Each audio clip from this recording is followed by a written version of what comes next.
Well, hello everybody! Happy Saturday! Although, for some of you, it's already Sunday, through the magic of time differences. I'm Gail Carriger. This is the live, which I used to do pretty regularly, but now is a little bit more sporadic. But it is the usual time and place. Hello to everybody slowly tuning in. Please do chime in with a comment. Let me know what tea you're drinking, where you're tuning in from, whatever you would like to say. You know I always love the chatter. What am I? I am using this lovely teacup today. Isn't it pretty? I don't know anything about it. It feels 1960s to me, which goes with my 60s mod little dress that I'm wearing today. It is a bit iridescently patinaed, so I don't think it's particularly high quality, and it's probably not food safe, but ho-hum. Yes, join me with tea. I am drinking this one today, which is my new favorite afternoon tea. It is a Taiwanese milk oolong, so called for the sweet sort of milky flavor, which it has, and I love. When I'm done with it, I'll show you what the leaf looks like, because it's a beautiful tea. We'll talk more about it in the future, because I'm just in love with this tea these days. As many of you know who follow who get the Chirrup and or have been onto the blog recently, I did an epic tea post on the blog where I basically attempted to answer every question I ever get about tea. So yes, I don't have a particularly strong point of view for today's conversation, but I hope you all have some questions for me. I do have show and tell before we get started on the questions, so percolate on the questions, and as usual, we'll get to them in a little bit. Thank you very much, Dick, for posting the live to the group. So, ostensibly today we are here to talk about this book. Here it is. Yay! So, my apartment, which is the second level of a Victorian, is under construction at the moment. And so I did not hear it arrive, but literally as I was walking down the stairs to come here to the office for the live today, there was this book. So if you haven't gotten your copies yet, just be aware that I literally just got my copies. So here it is. This is my first time opening the book and looking at it, and it looks pretty good. I mean, I got a proof copy, of course. But yes, it is Embouchure d'Or. It is laid out the same way as all of the other books in the series. It is the same size, etc. So it should match on your shelf, which I know is very important to some of you. And there it is. So yay, it's finally on a trade paperback. Now, some of you already got it because it did first appear in print in this monstrosity, which is the omnibus edition of Delightfully Deadly books. And I am mentioning it because there are only a few more left on Subterranean Press's page. So if you want to get one of these, there's only a couple left now. But yes, so this was its first appearance, but now you can get it two ways. Isn't that exciting? Right, so that's Embouchure d'Or. We can talk about that if you guys have questions about it, but I think it's pretty self-explanatory. So I'm distributing it differently than I have previously. So for those of you who don't know how print works when you're publishing the book yourself, there's basically only two options for those of us who are self-publishing a book. We can do Ingram or Ingram Spark, or, which is also a distributor to make matters confusing, as a print-on-demand book basically, or we can do Amazon, which used to be CreateSpace. So those are the two options. I do both, or I have always done both in the past, because Ingram is a way to get it into bookstores if you'd like to request it from your local indie bookstore, and into places like Barnes & Noble and stuff, although it won't appear on the shelf in a Barnes & Noble, you have to order it. But Ingram is notoriously very, very, very challenging to work with, and the last time, actually when I was trying to upload this book, I burst into tears several times because it was just so frustrating. I'm a big crier. I was going to say I'm not a big crier, but I am a big crier. I pretty much cry at the drop of a hat, so don't fret over me bursting into tears, but frustration is the one that will really make me just lose my tiny mind. So I made a pact with myself that I would never directly interface with Ingram again Fortunately for me, there's a middleman company called Draft to Digital, or D2D, and they're currently kind of piloting an experimental program where you can upload the book and they will send it to Ingram for you. So that's what I did with this book. So theoretically, it's basically still Ingram, and it should get to all of the same places. So if you like to get your print books in a weird place like Book Depository or something like that, it should appear there eventually. So that's what I'm hoping anyway. So that's the state of the print. The print industry is still pretty bogged down from a pure industry standpoint. It's hard to get a hold of paper these days. Binding is still really difficult. There aren't as many printing press, basically just printing presses period, as there used to be. So it is still pretty slow with print books. So just be aware of that in general. Print is just struggling to get out into the world right now. So that's the state of the print book and mine. What else? I got this one in the office recently. This is a foreign edition. Here's the thing. I don't know what language this is. So if somebody would kindly tell me which, I know it's timeless. Obviously it's timeless. But if you could tell me, this is what happens sometimes with traditional, is suddenly a box of books will show up in a language I don't speak and don't understand, and I didn't know the book was coming out there. But apparently this book came out in this language. So there it is. So yeah, if somebody would like to comment with what language they think that is, that would be great. That's Hungarian! Yay! Naomi, thank you so much. The Hungarian edition. I'm just gonna make a note of that so that I do try to keep track of these things like a responsible person, so that if you go to the Wikipedia for the Parasol verse, there's a list of all the foreign editions of every book, and so I try to keep that. Where's my note? So Hungarian timeless. So I'm going to assume that means Hungary printed the rest of the series prior to timeless also, which I didn't get, because also that's how the print industry works. It's a crazy world, everybody. Authoring is a weird profession. It's very disorganized in general, like me right now. So for those of you who didn't get the Chirrup, this person, moi, and then my whole household, to varying degrees prior and after me, got COVID, finally. It was a matter of time. I'm triple vaxxed, so, well, now I'm quadruple vaxxed, sort of. So I did not get a very serious case, but I do have, slightly compromised lungs for various reasons, so I'm still, if you hear me breathing funny, it's still that. I'm still a little foggy-headed, and I will still cough. Anybody who's here who also attended the Heroine's Journey seminar, I'm so sorry. The seminar went really, really well, and I think we had a wonderful time. I did anyway. It really it's really emotionally uplifting for me.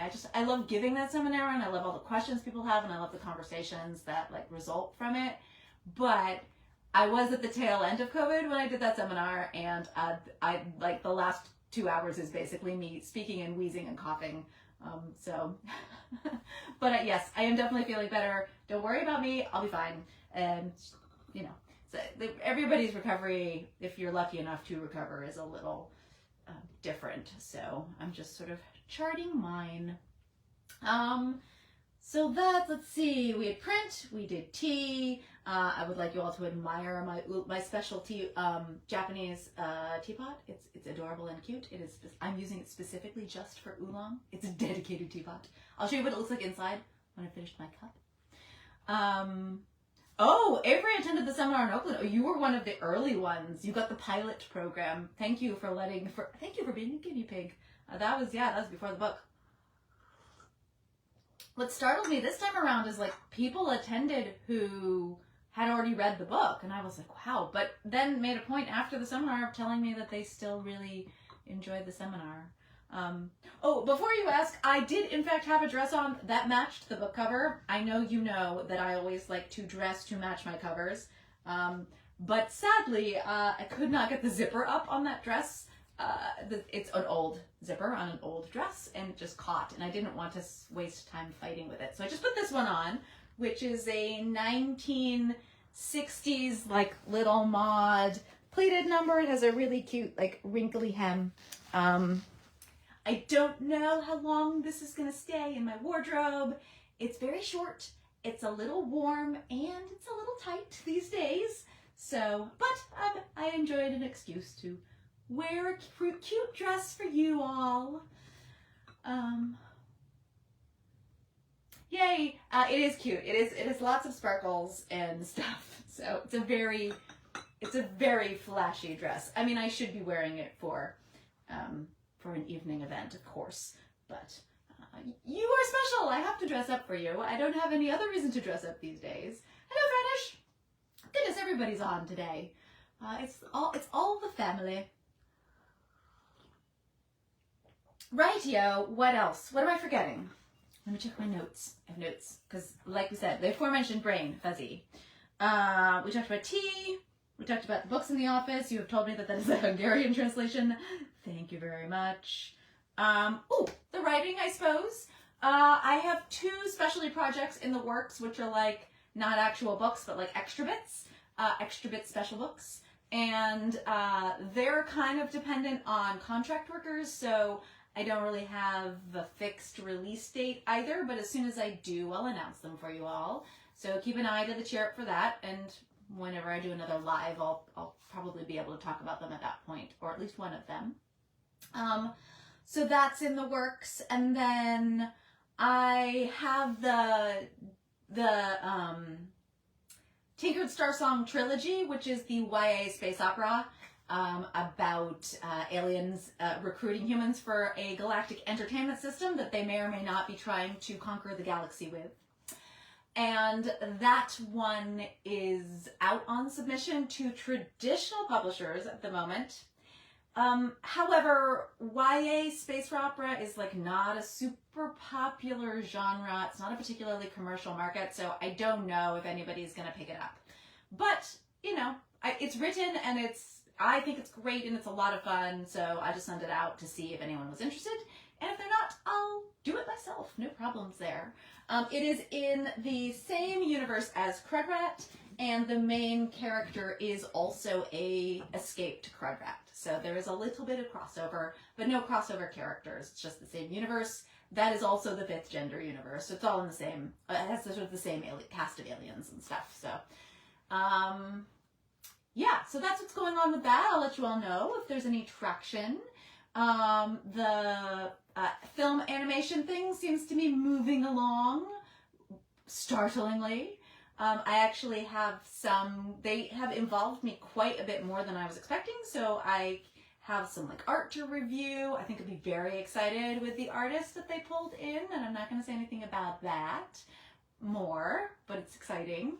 And so I've seen some of the perspective, like, I guess they do like sort of sample tester art to show the style that they want to do it in before they like start to hire the animators and stuff. And then I have like, I think it's like the script for the first episode that I am going to get to review. But you know me with adaptations, I was like this when the manga was being adapted, is I'm pretty hands off. I tend to let it be someone else's vision. I figure I kind of supplied the core concept and they should know their business as far as I'm concerned, and they're the expert. And so I tend to be like, okay, let's see what you can do with it. And that's kind of always been my attitude whenever I've had a Hollywood film option in the past. So that's still my attitude, but they are consulting me and involving me a lot more than I was expecting. So it's been really fun, actually. But that's on my to-do list. I'm currently not writing anything new because I'm waiting to see if that trilogy gets picked up, because then I'm going to have revisions and stuff like that, and I didn't want to like get tucked into a new project and then interrupted. And I'm still kind of like not sure what I want to write next. So I'm thinking about maybe picking up a couple of older projects and editing them just for amusement's sake. And I'm definitely gonna do a new project for Nano. That's my current plan. Is if everything else is messy until then, I'm gonna do something new for Nano. And I'll let you know what that is when I start writing it. Hello, toddlers! So if you guys have any questions for me, I'm ready and willing. And if you could please remember to put a question mark at the front of the question, that helps me, that helps me know it's a question. But I'm here. I'm seeing the comments, so we're good. You never know with Facebook. And while that gets sorted, I'm going to pour myself another cup of tea. So yeah, any questions you have about writing in general, future projects, life, the universe, tea, clothing. Oh, I have to show my parasol. Oh, I teased this, but this is the greatest thing ever. So, it's going to be really hard to see, but the first thing is how awesome this handle is. So it's like a figurehead bust. It is wood. I don't think it's mahogany because it feels super soft. So I think it's a dark stained. And then it's a 1918 parasol, but look at, it's going to be really hard for y'all to see, but look at it. Look at that lace. Anyway, I am now the proud owner of a very gothy 1918 vintage parasol. It is super delicate and it doesn't fold. So if it ever goes to an event with me, it will be an event here in the California driving area or driving distance because it doesn't fly. It's not gonna fly. Or I'm not gonna fly with it. It's too delicate. But isn't it amazing? It was a gift from a friend of a friend named Pinky, who inherited it, and then my other dear friend Ananda did all the repairs on it and everything. She's amazing. So anyway, that's my new parasol. Isn't it exciting? I actually don't, I have the tiny black kind of turn of the century folding parasol, which, you know, is very much in disrepair. But I don't really have a lacy gothy parasol, so I'm very excited about it. And now, the questions. The handle rocks, doesn't it? All right, I'm scrolling back through. Oh, so many questions. It's so exciting. There's Book, there's Katie, Rebecca. Okay, I think that's where the question started. As usual, if I miss your question, I'll do a call again about 15 minutes before we end to make sure I get to catch up.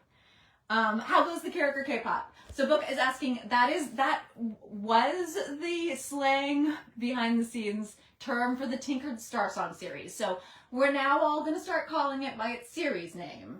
So it's called the Tinkered STARSONG series, and it is in the Tinkered Stars universe. So, which includes CRUDRAT and Fifth Gender. Fifth Gender is a Tinkered Stars mystery. CRUDRAT is Tinkered Stars, and this one is Tinkered STARSONG. So they're like linked because they all take place in the same universe, but they're different sort of series. The Tinkered STARSONG series is a true, honest to goodness series. So it goes book 1, book 2, book 3. It completes. I cannot tell you how much fun I had writing this. It's the first time since I became an author that I wrote a series back to back to back without the books being published in between or anything like that. And that meant that I could, while I'm writing book 2, I could go back and fiddle with book 1. And while I'm writing book 3, I could go back and fiddle with book 2 and book 1. So it's very tight in a way that you guys probably know I like. I really like to seed and put cookies in and stuff, but I could do foreshadowing and all of this stuff so much better when I can go back and forth and edit between the 3 books. So I think it's just a really great series, but it is a like traditional sci-fi space opera series where it's going to be 1, 2, 3. You have to read them all together. As opposed to, say, the way I'm writing Tinkered, the Parasol verse, like novellas and stuff that are more like standalone spin-offs. So yes, Tinkered STARSONG. And I'm not telling you guys the title of the first book for various reasons, but first of all, if it gets picked up by traditional, they will often change the titles of books. So it doesn't make sense to, I can convince them to keep the subtitle or the series title, Tinkered STARSONG, but you never know with the actual title. So they might not keep that. And then secondly, whenever I announce a title, somebody very like enterprisingly and kindly puts it up on Goodreads, which is fine, except that if I then change anything about it or change a release date or change the title, it's a nightmare to fix. So I've just stopped announcing titles. Like it's easier until the book is actually like in production. So that's why it's being referred to by its series name, which is Tinkered Starsong. Deborah asks, will I revisit the original series? I don't know what you mean, Deborah. Do you mean the Parasol Protectorate series? Because it's had a couple of spin-offs with characters who feature heavily. So the Parasol Protectorate had the Custard Protocol, which is a whole series of spin-offs of that series, in which Alexia and Connell show up pretty regularly, in the background, but they show up. And then it's had the Claw and Courtship book, which is How to Marry a Werewolf, that has Biffy and Lyle in it. And then it has, of course, Romancing the Inventor, which has Venom LeFou as the main character, and Romancing the Werewolf, which has Biffy and Lyle as the main characters. So characters from that series have had full-on books and novellas and stuff. So I have basically revisited the Parasol Protectorate series, just in sort of little side forms. If you're asking if I will add to the 5-book series, I have no intention of doing that. That was 12 years ago now when the first book came out. Maybe we're working on 13 soon. And I feel like I completed the story arc. I'm not the kind of author who does super long-running series. I personally, as a reader, am not fond of them. And as a reader, I've had too many authors die on me and not finish a series, and I'm very angry when that happens. It's so inconsiderate of them. And I don't want to do that to you, so I have a habit of trying to finish series as much as I can.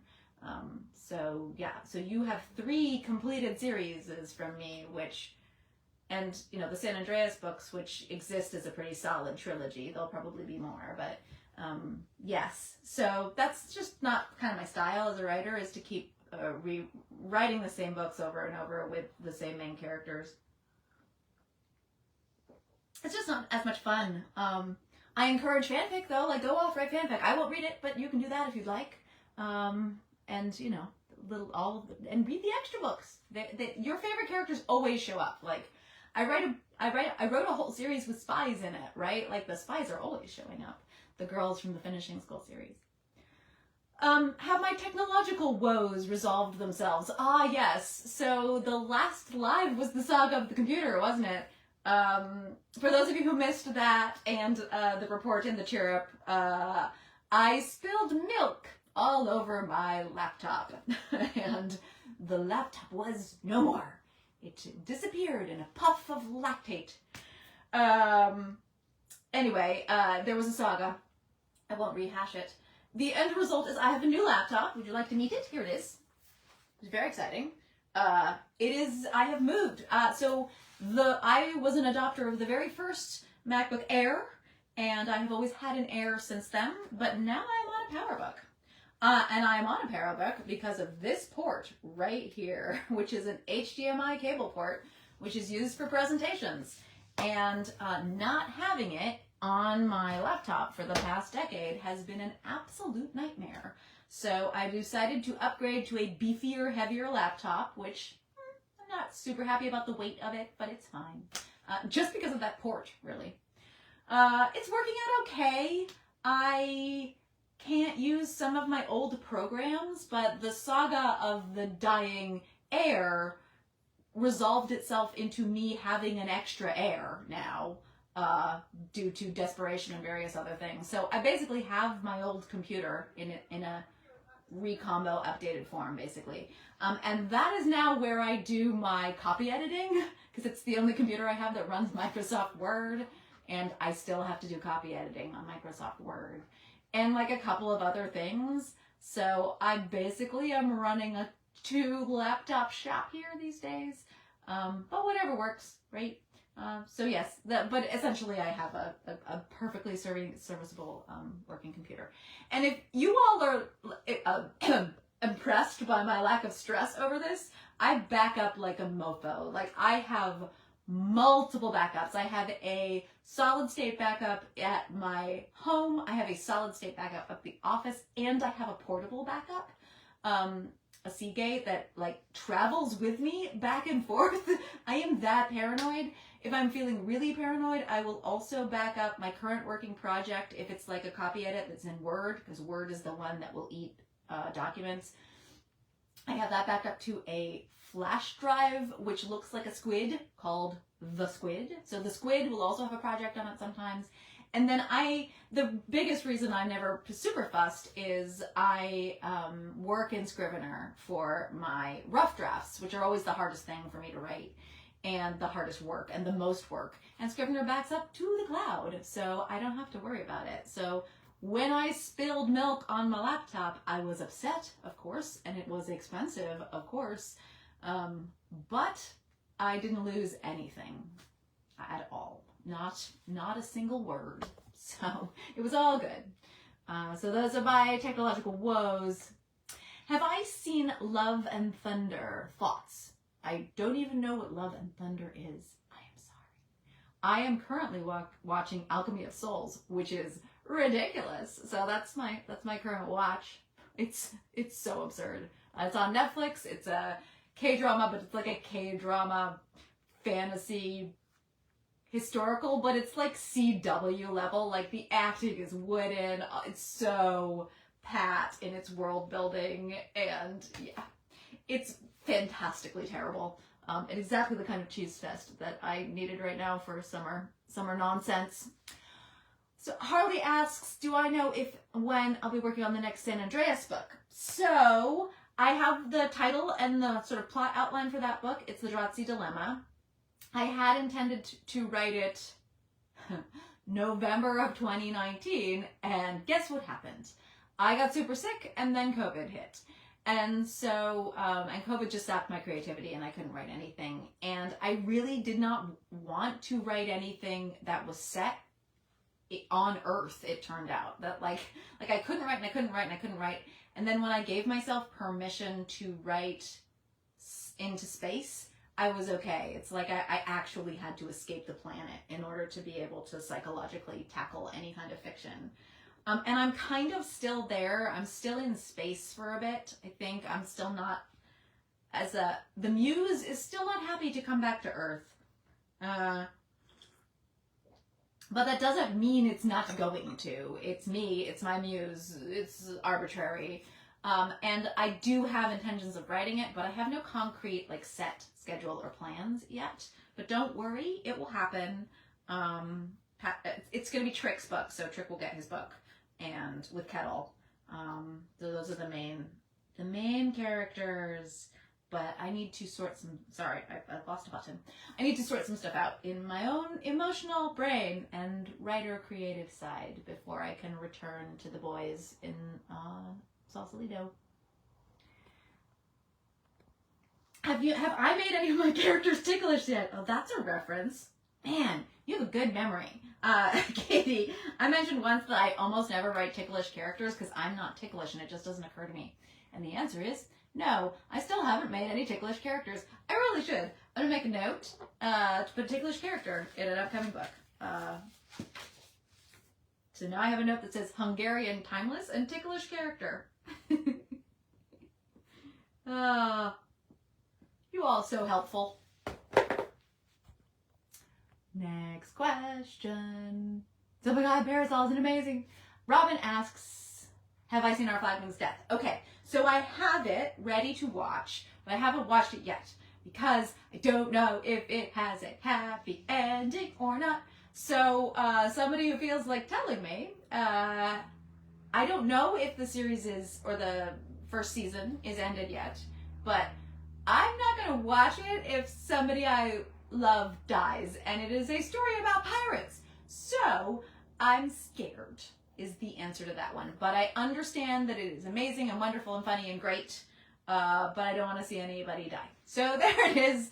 That's my feeling on Our Flag Means Death. So I was waiting for it to end, and now maybe it's ended. I haven't seen as much chatter as I was seeing when it was airing, so maybe the series or the season is done. Nicole asks, while writing CRUDRAT, what were some ups and downs that you experienced with the writing plot characters? Did I... Oh, see more? Oh, it's not letting me see more. Did I plot it all out and then write? Were there additional characters that didn't make it into the book?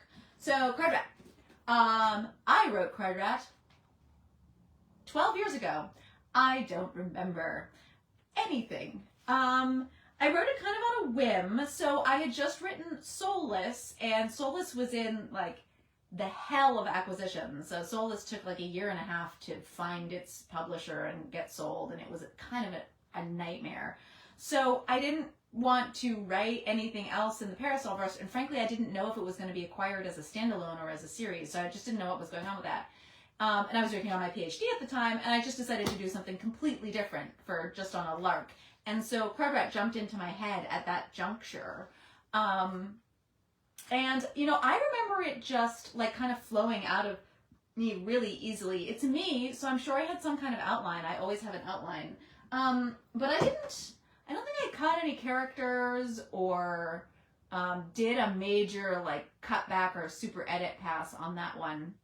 I did hand it off to my agent, and like my concerns with this new series, at the time my agent was like, I just don't think it's gonna sell. It's just not a hot market for this kind of young adult fiction.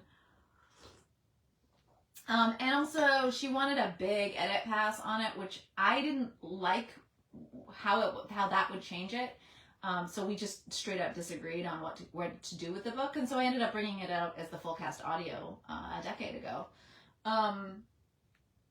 And it hasn't really changed substantially between then and now. So the biggest changes I did in order to release it as digital and print was align it with the Tinkered Starsong and the Fifth Gender universe. So make sure that all of the alien names are now the same or similar.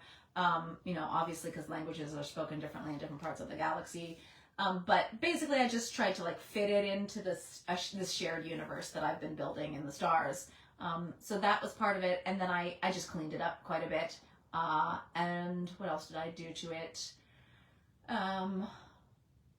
Yeah, I think I didn't pull any characters out or anything like that. It's pretty much similar to how it was originally. And then I released it without, like, then I got a copy edited, and then I released it, the non-copy edited version, because I'm a complete nut job. It was the middle of COVID, to be fair. It was the middle of lockdown. Everything was crazy. But that was crazy of me. And so it has been a nightmare to re-edit it. Because it is not easy to just, yeah, it's complicated. But that's CRUDRAT. The person responsible for helping me to develop that universe is lurking right now, watching this live. Nicole asks whether I intended to make CRUDRAT a series. Yes, it's a duology. It has a second book. That second book has a title, and I have a pretty good idea of what happens in it. That is one of the ones that I'm thinking about writing possibly for Nano. I'm really not sure, but that's one of the ones I'm thinking about. Just to cap that little duology. So the second book is basically what happens to Mora when she goes off for training, and then starts infiltrating back into the wheel to rescue other CRUDRATs. So that's like the second book. So yeah, so that is, and I would like to write that someday. In fact, I intend to. But it will exist just as the two. It'll be a little duology. Nicole asked what I would say to a writer. What would I say to a writer who should enjoy reading the genre they write in? I do think that's true. I do think you, as a writer, should enjoy the genre you write in. You don't necessarily have to enjoy it as it is now. So, for example, this is YA sci-fi. YA sci-fi is currently pretty dominated by dystopians, like Hunger Games or what have you. I don't like those kinds of books, and I don't read them. I know what's being released in YA and what's being successful in YA sci-fi. Like, as a professional writer, it does pay for me to be aware of what's going on in the industry. But I'm not necessarily gonna write something just because I think it will sell. That doesn't, like, I'm not that kind of writer. I write, I tend to write what I'm really excited about and what moves me and what interests me, especially now, because I have you all who, afford me that luxury. I don't have to write exactly what a traditional publisher wants for me. So CRUDRAT, the question is, yes, I think you should read within the genre, but older books, newer books, whatever within the genre, whatever you love within the genre you want to write in. I don't necessarily think, and I don't personally read books in the genre I am currently actually writing in. So when I am writing a steampunk book, for example, I don't read steampunk because I don't want to be influenced. Now, that's just me. I'm just super concerned about what I call my voice being colored. I just don't want to, like, accidentally pick up someone else's tonality. So if I'm writing space opera, I don't read any space opera. If I'm writing steampunk, I might be reading space opera, or more likely I'm reading nonfiction. I tend to be reading nonfiction when I'm writing fiction, when I'm, as opposed to editing or some other part of the process. So yeah, but that is going to be you. But you should, why would you write something you don't love? That seems very strange to me.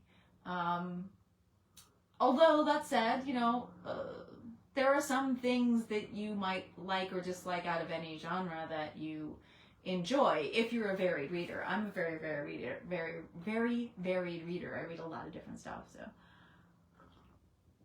But yeah, because, no matter how you look at it, every genre, including memoir, literary, whatever, does deal with and grapple with certain narrative beats, certain tropes and archetypes. And you, as a writer of it, should have a passing familiarity with it, even if you intend to break the rules. It's like Picasso knew how to draw realistically. He knew realism. He just broke the rules of realism when he eventually, as an artist. And as a writer, you should be familiar with the genre you're writing in. You should know what the conceits of the genre are. Even if you intend to break them, because I do believe you should be somewhat intentional in your writing and know when you're breaking a rule. Because then when you publish, people call you out for it, you're at least prepared to defend yourself with intentionality, if nothing else. Oda asks, thoughts on RWRB, Red, White, and Royal Blue movie, blah, blah, blah, blah. I haven't read it. It's one of those ones that everybody says I should read. And I haven't read it. So Stephen Fry has a role. That's fantastic. Stephen Fry should always have a role in everything. I will probably watch it. I did not read Simon and the Homo Sapien Agenda. I just watched the movie. I do that sometimes. I don't feel any shame about consuming a book in the movie form if for some reason or another I'm struggling to read a book. Often if a book becomes super, super popular, I'm just deeply suspicious of it. I think it's my old geek, like super geek girl creds, right? Like if everybody's watching a thing, I'm like, oh, no. If everybody's reading a thing, I'm like, oh, no, I couldn't possibly. It's just my orneriness, just an ornery old fart at this juncture. Do I have a merchandise line, asks Yvonne. I do. It is mostly things like pins and mugs with quotes on them and t-shirts. And I'm very proud of it and happy about it. You can find it on my website. It says merch. And then, jewelry. There's a little bumper snoot necklace and a Saffronia bladed fan necklace that Badali Jewelry do for me that are very cute. And hopefully we'll get to do more at some point. So yes, I do have merch. There's merch out there. But generally speaking, authors who have movies out in the world and are likely to have more merchandise than people like me who don't. So that does make a difference because merchandise is tied up in your film deal when you make a film deal. But I have some because I like graphic design and playing around with that, so that's why I did it. Julia asks if I have a gothy dress to go with the parasol. Many of you may have noticed that I am not a wearer of black all that often, but I do have a few black dresses. So are any of them? I don't really have like a gothy lace black dress. I could maybe pull together like a steampunk thing. Ooh, yes, I do have a good steampunk one that would go great with that parasol. So, but it's like a 1850s ball gown. It's black lace and wine, and it would go great with that parasol, except that it's a ball gown.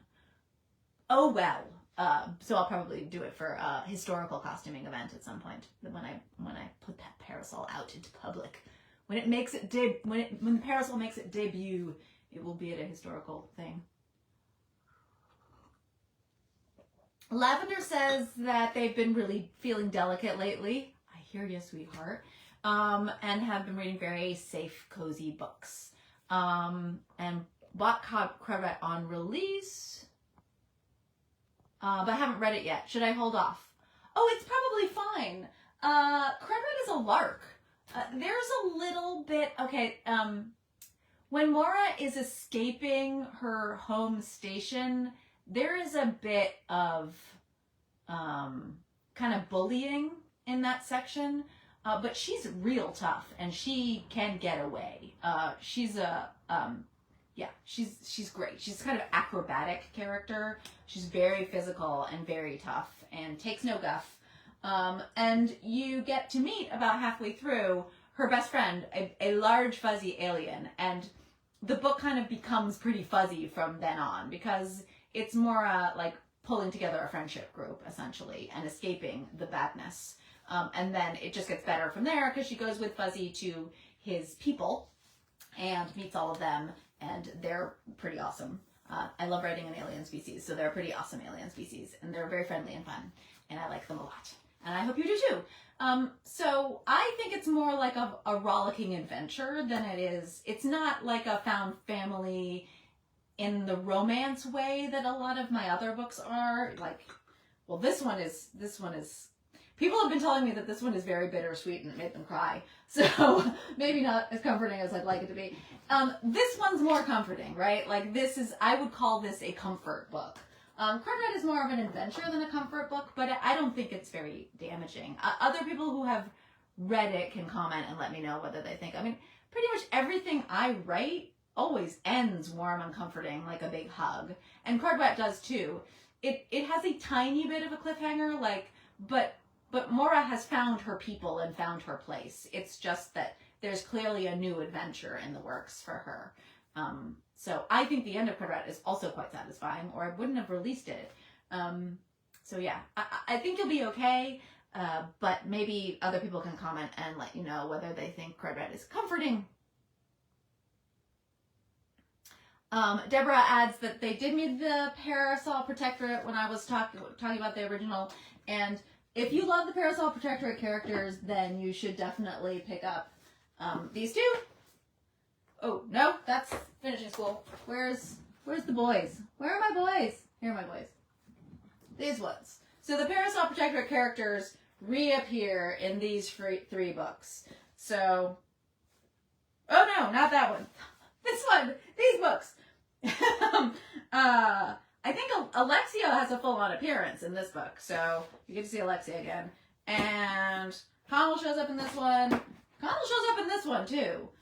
No, Connell shows up in the green one. He shows up in Defy or Defend. Anyway, it's me. Like, I built a sandbox of all of these characters that I love, and I can't put them down for rhyme or reason. So, like, all of my novellas, which are all of the little side books that are all standalones, they all end happily, they're all satisfying, they all feature lots of other characters, and many of them are from the Parasol Protectorate series and the Custard Protocol series, and some of them are also from the Finishing School series. So you will see your favorites show up all the time.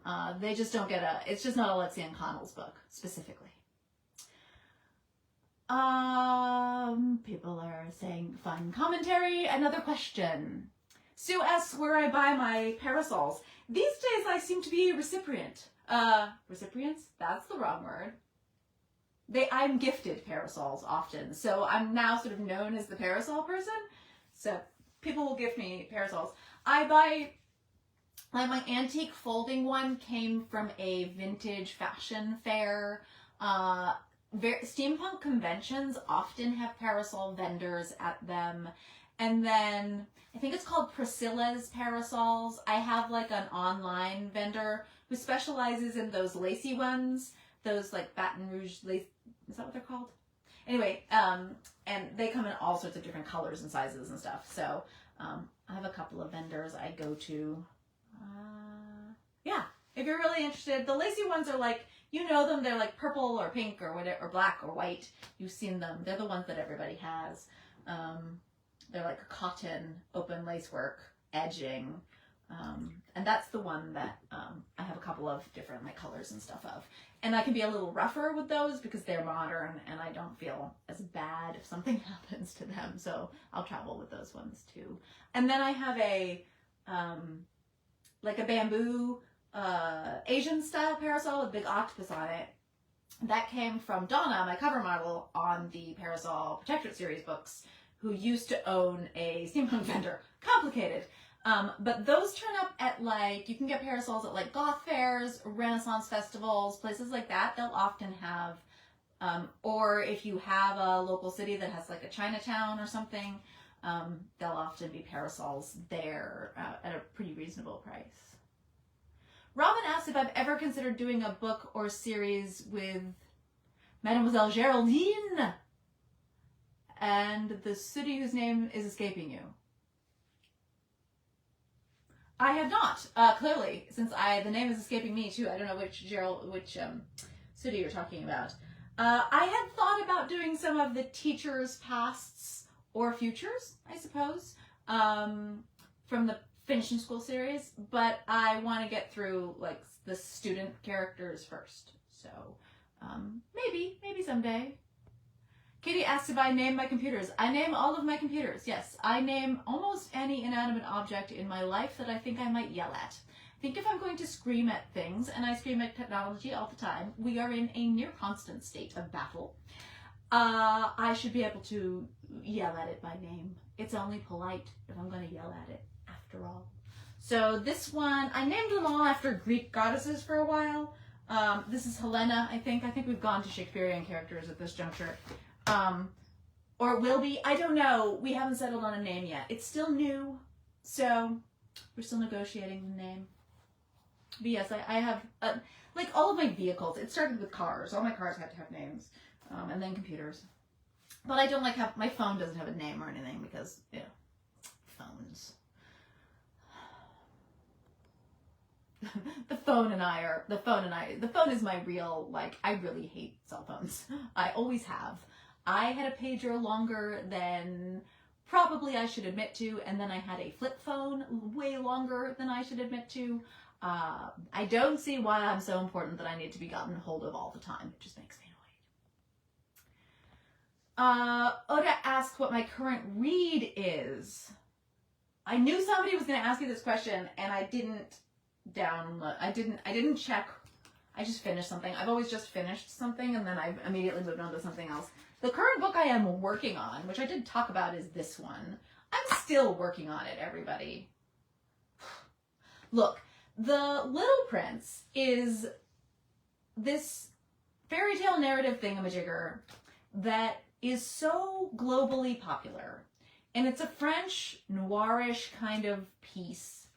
And like people are obsessed with it in like Japan and Korea, and I think it just popped up in like a Thai drama. I'm like, really? We're gonna talk about the Prince and the Rose? Like, ugh.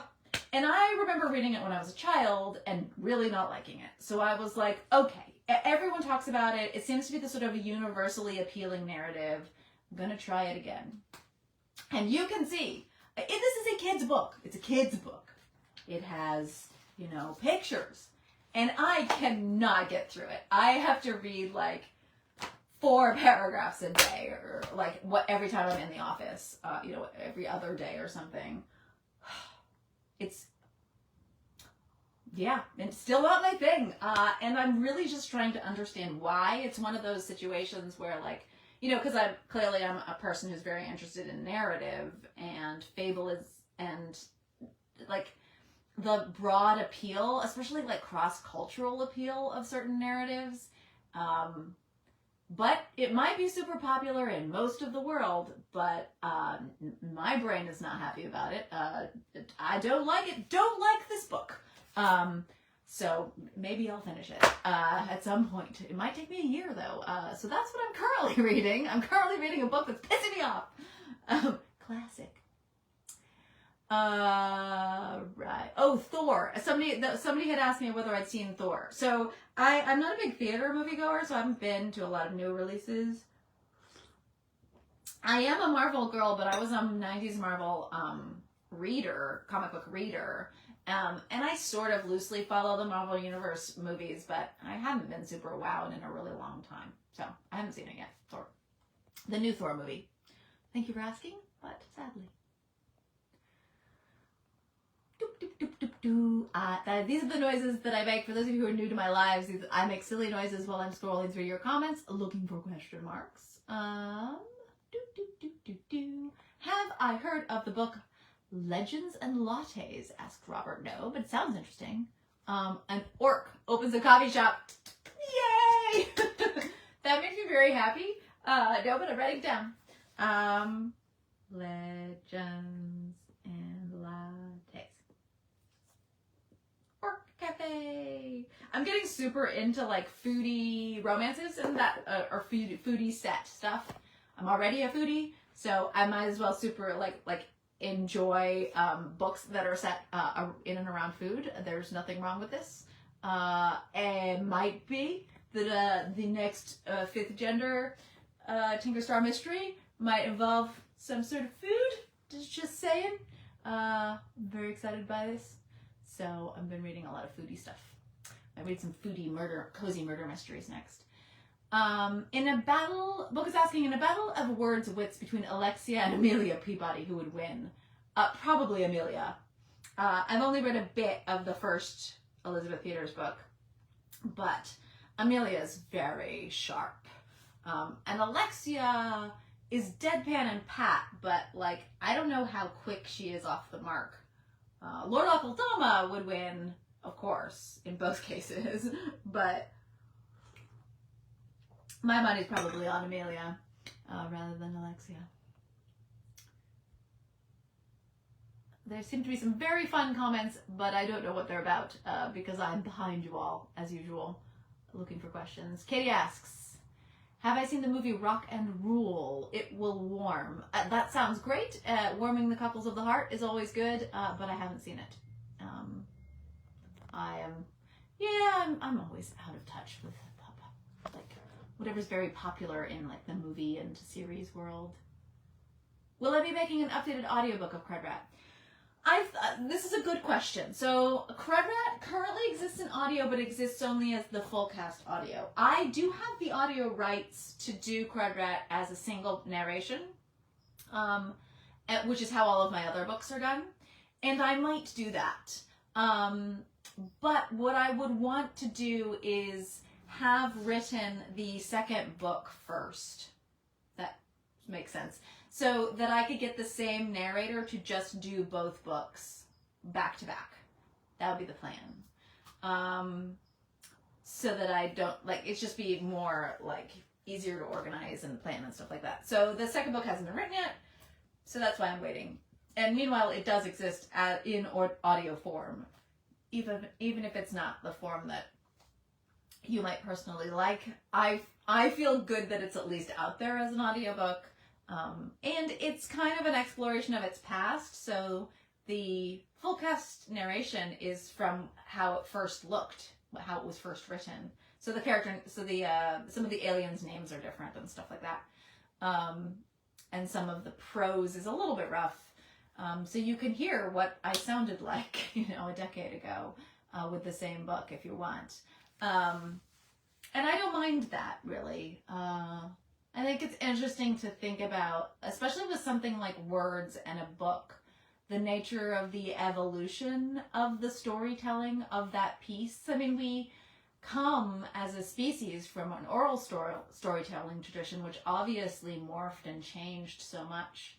And I've been thinking a lot about how adaptation changes the sort of soul and spirit of narrative, and how a book can have this life in different modes of existence, audio, visual, in my case graphic, the comic books and stuff, you know, and then possibly screen adaptations, and how it has the story itself evolves depending on how it's being treated, but also the reader and the consumer feels differently and has a different sort of emotional interaction and relationship with it depending on how they consume it.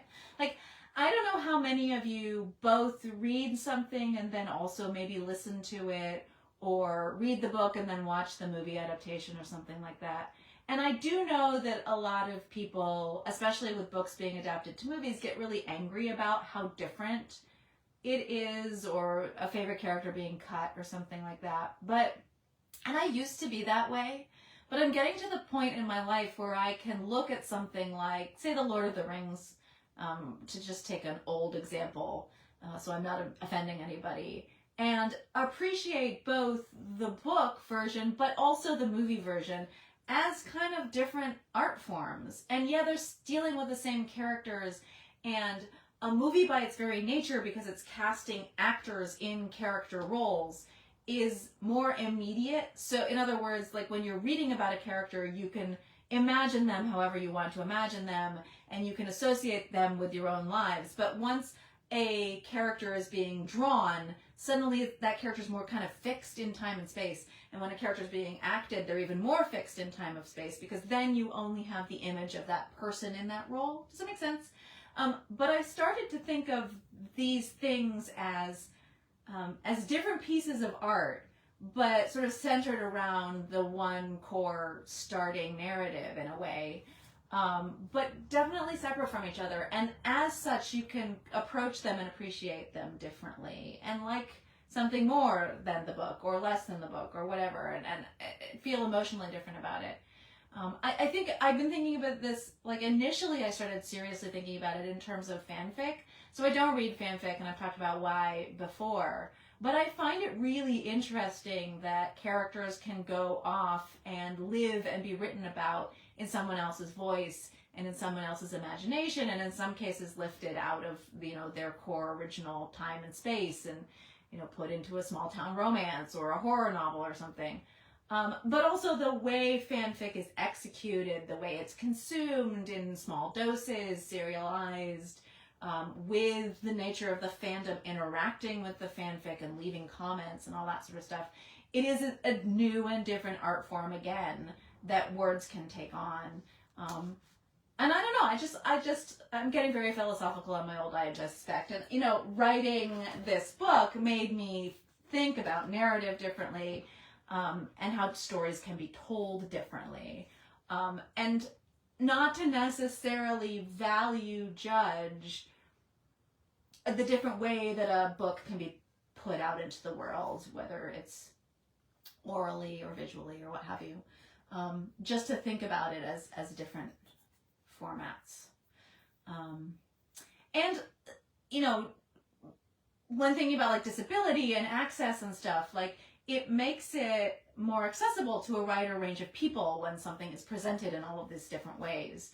And I still think there's still like sort of core elements of the character and the story that can be held on, no matter how different the other people's vision makes it. Oh, I got cerebral and off topic there, everybody. Welcome to Narrative Philosophy with Gail Carriger. It is almost time to end this live because I rambled. I hope you still enjoyed it, the rambling. I'm going to rush through the last of the questions, but if you could stop asking the questions, that would be good so I can get to them quickly. Fiona asks that they currently have 3 works in progress and many, many short stories to edit and think about. And that they struggle with ADHD related focus. So the question is, do I have multiple projects at the go at any one time, and what keeps me focused? So I used to. I don't have any struggles with ADHD. I occasionally do have focus struggles, but generally speaking, I am actually a pretty obsessive. Like, I'm kind of the opposite. I'm prone to getting like really obsessed about something and then just like ruminating on that to the exclusion of everything else. That's kind of where my OCD goes, rather than to multiple shinies. But like many authors, and I don't think any author wouldn't admit to this, we all suffer from the ooh shiny. And it tends to be, in my case, when I am a third of the way through a book or 2/3 of the way through a book, I am very easily distracted by a new book idea, because the current book just seems like too much work. And I am not allowed to do that. I just use extreme willpower. I hate to say it. What I am allowed to do is take notes. So I can take dictated notes or brief notes or formulate outline ideas or whatever. So what I do have are multiple idea files. So I have like 2 or 3 Scrivener docs that are not actual projects. They're just collections of ideas. So collections of ideas. So I have like a Parasol verse one, which has a collection of ideas for short stories or novellas or future projects that are set in the Parasol verse. Then I have a YA idea files, which is like book ideas for new YA series that have nothing to do with anything else.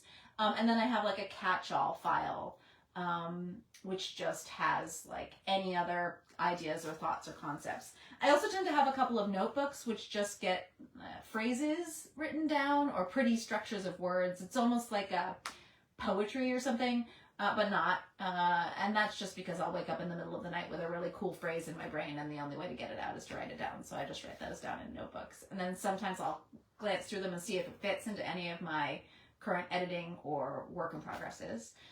And then I have the requisite like dead series. So I do have a number of books and series that I've written that I don't think are good enough to publish, or are very, very old projects that were just written before I was a good author, basically. I just didn't know how to write yet. So, yeah. But the answer is not gonna be good, because the answer is, for me, I just have to focus on the work that I need to finish. And it really, really helps that I don't eat if I don't write. So I need to finish the projects. It also really helps that I'm really OCD about like financial planning and saving for times when I can't write, because I have had stretches when I can't write for some reason. Family illness or that kind of thing. So I have lots of savings and things like that socked away so that I, if I can't write anything, I can, protect myself, because it is my living. But there is always the looming thing of this is my living, so I have to write the next book.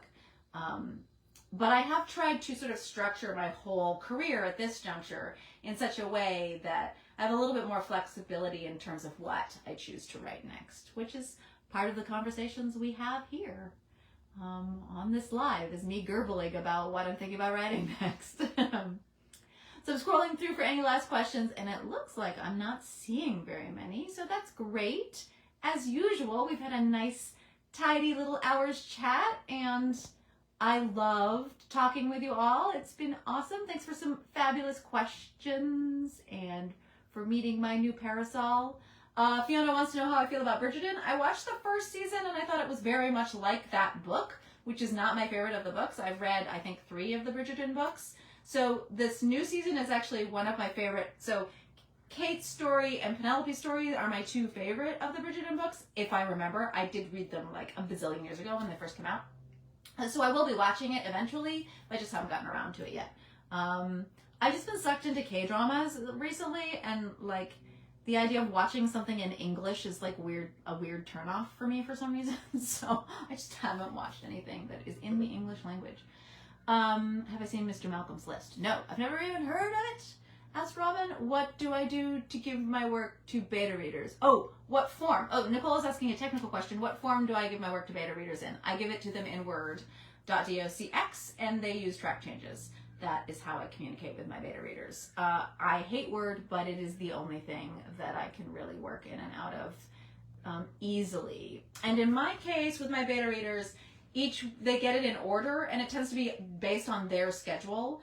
So the first one gets it and leaves comments, and then I do not look at it. I send it on to the second one who gets it and leaves comments. And this allows them to actually have exchanges with each other. So sometimes they'll get into little arguments about whether a scene needs to be fixed or not. And I found that this is always how I've done it when I did original beta readers back in high school. This is how we did it. It's just really helpful to me as a creative to understand when people are dialoguing about my work, I have a better idea. I get a better idea about what needs to be fixed. So the act of them liking and disliking and trying to decide with each other why they like or dislike something actually helps me think about the scene and decide what to do or whether it needs to be fixed or what have you. So, so the beta readers actually talking to each other in comments in the margin in a Word doc is actually really useful for me. So they're encouraged to do that, and they usually do. And almost always they'll. My beta readers, there are 4 of them, and they are amazing. They always catch continuity errors, which is their main function now when you have a universe as big as mine. But they also always will like get into little dialogues with each other, and it is inevitably incredibly helpful for me to figure out what I need to fix. So yes, so I use Word. It is the reason I still have that laptop computer, so I can use Word. I promise I'll go back through and check over comments and make sure, and if anybody asked a question that I missed that I really need to get to, I'll just reply in the comment, or we'll get to it next live. I'm not sure when the next live will be since I'm doing a little bit of traveling, but I'm sure I will have one in the not too distant future. Thank you all for showing up. Happy weekend, enjoy your tea, spoil yourself a little bit, and good luck with the comfort reads and the comfort watches and all the things that you need to make yourselves feel happier. Please, please take care of yourselves. I need all the readers I can get. I love you all.